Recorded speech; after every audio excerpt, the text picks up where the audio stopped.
दोस्तों, आज हम बात करेंगे एक ऐसे टॉपिक के बारे में जो हम सबके लिए बहुत जरूरी है, फाइनेंशियल फ्रीडम। ये एक ऐसा कॉन्सेप्ट है जो न सिर्फ हमारे फाइनेंशियल स्टेटस को इंप्रूव करता है, बल्कि हमारी लाइफ क्वालिटी को भी बेहतर बनाता है। जी हाँ, आज के टाइम में अपनी मर्जी से जीने के लिए, अपने ड्रीम्स पूरे करने के लिए और अपनी फैमिली को खुश रखने के लिए फाइनेंशियली स्ट्रांग होना बहुत जरूरी है। फाइनेंशियल फ्रीडम का मतलब है कि आप अपने पैसों को मैनेज कर सकें और अपने गोल्स को अचीव कर सकें। फाइनेंशियल फ्रीडम का मतलब है पैसों की चिंता से आजादी। ये एक ऐसी स्थिति है जहां आप अपने खर्चों को कंट्रोल कर सकते हैं और अपने फ्यूचर के लिए सेविंग्स कर सकते हैं। इसका मतलब ये नहीं कि आपके पास करोड़ों रुपए हों, बल्कि इसका मतलब है कि आप अपने फाइनेंशियल गोल्स को आसानी से अचीव कर सकें, अपने और अपने परिवार के लिए एक सिक्योर फ्यूचर बना सकें। फाइनेंशियल फ्रीडम का मतलब है कि आप अपने पैसों के बारे में कॉन्फिडेंट महसूस करें और फाइनेंशियल स्ट्रेस से दूर रहें। तो दोस्तों, इस वीडियो में हम आपको बताएंगे 10 ऐसे इजी टिप्स जिनकी मदद से आप फाइनेंशियल फ्रीडम की तरफ अपना पहला कदम बढ़ा सकते हैं। ये टिप्स न सिर्फ प्रैक्टिकल हैं, बल्कि इन्हें फॉलो करना भी बहुत आसान है। तो वीडियो को पूरा देखिएगा और जानिएगा कैसे आप भी बन सकते हैं फाइनेंशियली स्ट्रांग। ये जर्नी थोड़ी लंबी हो सकती है, लेकिन सही स्टेप्स के साथ आप इसे अचीव कर सकते हैं। दोस्तों, सबसे पहला स्टेप है अपने लाइफ के गोल्स डिसाइड करना। ये गोल्स आपके जीवन की दिशा और उद्देश्य को स्पष्ट करते हैं। आपको ये डिसाइड करना होगा कि आप अपनी लाइफ में क्या अचीव करना चाहते हैं। ये गोल्स शॉर्ट टर्म और लॉन्ग टर्म दोनों हो सकते हैं। क्या आप एक बड़ा घर बाय करना चाहते हैं? एक ऐसा घर जो आपके सपनों का घर हो और जिसमें आपके परिवार के लिए पर्याप्त जगह हो। अपने बच्चों को अच्छी एजुकेशन देना चाहते हैं? एक ऐसी एजुकेशन जो उनके भविष्य को सुरक्षित और उज्जवल बनाए। या फिर जल्दी रिटायर होकर दुनिया घूमना चाहते हैं? एक ऐसा रिटायरमेंट जिसमें आप अपनी पसंद की जगहों पर जा सकें और नई संस्कृतियों का अनुभव कर सकें। जब आपको अपने गोल्स पता होंगे, तभी आप उनके हिसाब से फाइनेंशियल प्लानिंग कर पाएंगे। ये प्लानिंग आपको आपके लक्ष्यों के करीब ले जाएगी। हर गोल के लिए अलग अलग अमाउंट की जरूरत होगी और अलग अलग टाइम लिमिट होगी। इसलिए आपको अपने गोल्स को प्रायोरिटाइज करना होगा। मान लीजिए आप 5 साल बाद एक कार बाय करना चाहते हैं जिसकी प्राइस 10 लाख रुपए है। ये एक स्पेसिफिक और मेजरेबल गोल है, तो आपको ये कैलकुलेट करना होगा कि हर महीने आपको कितने पैसे सेव करने होंगे ताकि 5 साल में आपके पास 10 लाख रुपए हो जाएं। ये कैलकुलेशन आपको आपके गोल के करीब ले जाएगी। इसके लिए आप ऑनलाइन कैलकुलेटर्स या फिर किसी फाइनेंशियल एडवाइजर की हेल्प ले सकते हैं।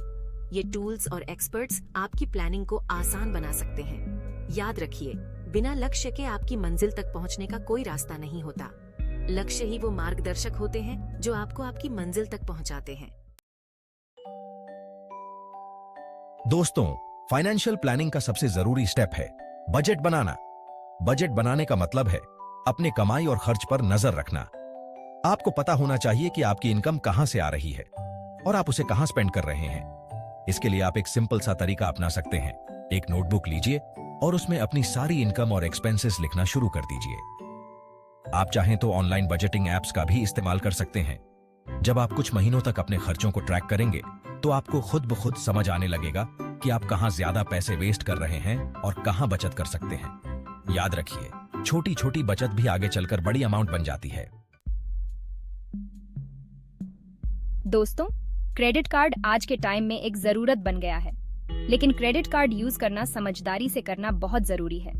क्रेडिट कार्ड का बिल समय पर न भरने के बहुत से नुकसान हो सकते हैं। सबसे पहला नुकसान तो यही है कि आपको बहुत ज्यादा लेट पेमेंट फीस देनी पड़ सकती है।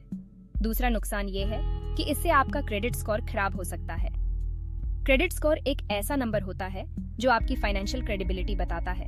अगर आपका क्रेडिट स्कोर अच्छा होगा तो आपको आगे चलकर लोन लेने में आसानी होगी। इसलिए हमेशा कोशिश करें कि क्रेडिट कार्ड का बिल समय पर भरें और सिर्फ उतना ही स्पेंड करें जितना आप चुका सकते हैं। दोस्तों, क्या आप जानते हैं फाइनेंशियल फ्रीडम का सबसे बड़ा राज क्या है? वो है सेव अर्ली, सेव ऑफ्टन। यानी कि जितनी जल्दी हो सके बचत करना शुरू कर दीजिए और रेगुलरली बचत करते रहिए।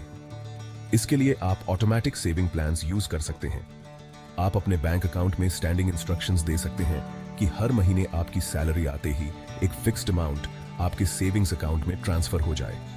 इसके अलावा आप SIP यानी कि सिस्टमैटिक इन्वेस्टमेंट प्लान के जरिए भी रेगुलरली इन्वेस्ट कर सकते हैं। एसआईपी में आप हर महीने एक फिक्स्ड अमाउंट म्यूचुअल फंड्स में इन्वेस्ट करते हैं, जिससे आपको लॉन्ग टर्म में अच्छा रिटर्न मिल सकता है। दोस्तों, पैसा पेड़ पर नहीं उगता, लेकिन अगर आप सही जगह इन्वेस्ट करें तो आपका पैसा आपके लिए काम कर सकता है। इन्वेस्ट करना फाइनेंशियल फ्रीडम पाने का सबसे जरूरी स्टेप है, लेकिन बहुत से लोग इन्वेस्ट करने से डरते हैं।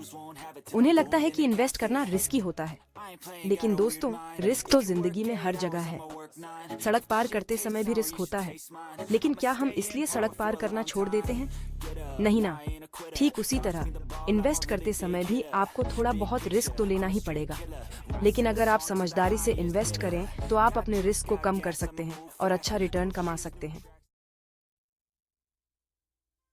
दोस्तों, आज के टाइम में क्रेडिट स्कोर आपकी फाइनेंशियल रिपोर्ट कार्ड की तरह होता है।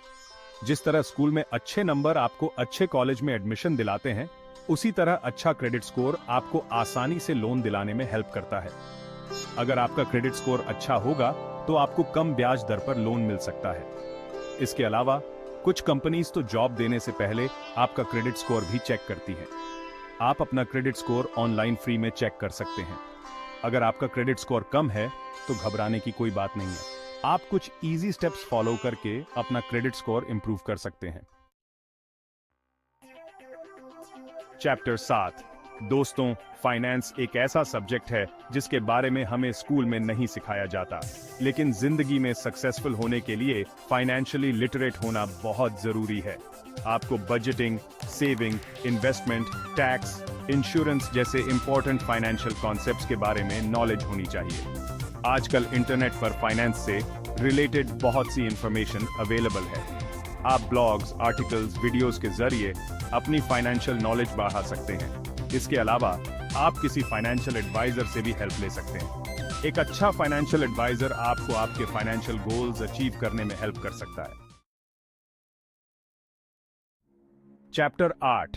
हेल्थ पर ध्यान दें। दोस्तों, कहते हैं ना, हेल्थ इज वेल्थ, यानी कि सेहत ही असली धन है। अगर आप हेल्थी रहेंगे तो आप ज्यादा मेहनत कर पाएंगे और ज्यादा पैसा कमा पाएंगे। इसके विपरीत, अगर आप बीमार रहेंगे तो आपको अपना कीमती समय और पैसा ट्रीटमेंट में स्पेंड करना पड़ेगा। इसलिए अपनी हेल्थ का ख्याल रखना भी एक तरह से इन्वेस्ट करने जैसा है। रेगुलरली एक्सरसाइज करें, हेल्थी खाना खाएं और अच्छी नींद लें। स्मोकिंग और शराब का सेवन न करें। इन छोटी छोटी बातों का ध्यान रखकर आप अपनी हेल्थ को बेटर बना सकते हैं और एक लंबी और हेल्थी जिंदगी जी सकते हैं। चैप्टर 9। 50-30-20 नियम का पालन करें। दोस्तों, बजट बनाने का एक बहुत ही इजी और इफेक्टिव तरीका है 50-30-20 रूल। यह रूल आपको फाइनेंशियल डिसिप्लिन सिखाता है और आपके खर्चों को मैनेज करने में मदद करता है। इस रूल के अकॉर्डिंग आपको अपनी इनकम को 3 पार्ट्स में डिवाइड करना चाहिए: जरूरतें, इच्छाएं और सेविंग्स। यह डिवीजन आपको अपने फाइनेंशियल गोल्स को अचीव करने में मदद करेगा। 50% अपनी कमाई का पार्ट आपको अपनी जरूरतों पर स्पेंड करना चाहिए। जरूरतें वो चीजें हैं जो आपके डेली लाइफ के लिए एसेंशियल हैं। जरूरतों में वो सारी चीजें शामिल हैं जो आपके लिए बहुत जरूरी हैं, जैसे कि किराया, खाना, पानी, इलेक्ट्रिसिटी, मोबाइल बिल एटसेट्रा। इन खर्चों को मैनेज करना बहुत इंपॉर्टेंट है ताकि आप फाइनेंशियल स्ट्रेस से बच सकें। 30% अपनी कमाई का पार्ट आप अपनी इच्छाओं पर स्पेंड कर सकते हैं। इच्छाएं वो चीजें हैं जो आपके जीवन को एंजॉयबल बनाती हैं। इच्छाओं में वो सारी चीजें शामिल हैं जो आपके लिए जरूरी तो नहीं है, लेकिन जिनसे आपको खुशी मिलती है, जैसे कि मूवी देखना, बाहर खाना खाना, शॉपिंग करना एटसेट्रा। यह खर्चे आपके मेंटल वेलबीइंग के लिए भी इंपॉर्टेंट है। 20% अपनी कमाई का पार्ट आपको हर महीने सेव करना चाहिए। सेविंग्स आपके फ्यूचर को सिक्योर करने का सबसे अच्छा तरीका है। सेविंग करने से आप अपने फ्यूचर के लिए एक सिक्योर फंड तैयार कर सकते हैं। यह फंड आपको इमरजेंसीज में भी काम आएगा और आपके लॉन्ग टर्म गोल्स को अचीव करने में मदद करेगा, जैसे कि घर खरीदना या रिटायरमेंट प्लानिंग। चैप्टर 10। प्रॉपर्टी को मेंटेन करना चाहिए। दोस्तों, अगर आपके पास अपनी प्रॉपर्टी है तो उसकी देखभाल करना बहुत जरूरी है। टाइम पर रिपेयर न करने से छोटी मोटी प्रॉब्लम्स बड़ी बन सकती हैं और आपको बहुत ज्यादा पैसे स्पेंड करने पड़ सकते हैं। इसलिए अपने घर की रेगुलरली सफाई करें, पेंट करवाते रहें और किसी भी तरह का डैमेज होने पर तुरंत रिपेयर करवाएं। इससे आपको लॉन्ग टर्म में फायदा होगा और आप अपनी प्रॉपर्टी की प्राइस भी बढ़ा सकेंगे। तो दोस्तों, ये थे कुछ इजी टिप्स जिनकी हेल्प से आप फाइनेंशियल फ्रीडम की तरफ अपना पहला कदम बढ़ा सकते हैं। तो दोस्तों, देखा आपने, फाइनेंशियल फ्रीडम पाना कोई रॉकेट साइंस नहीं है, बस जरूरत है थोड़ी सी समझदारी और रेगुलरिटी की। इन छोटी छोटी बातों का ध्यान रखकर आप भी अपने फाइनेंशियल गोल्स अचीव कर सकते हैं और एक सिक्योर और खुशहाल जिंदगी जी सकते हैं।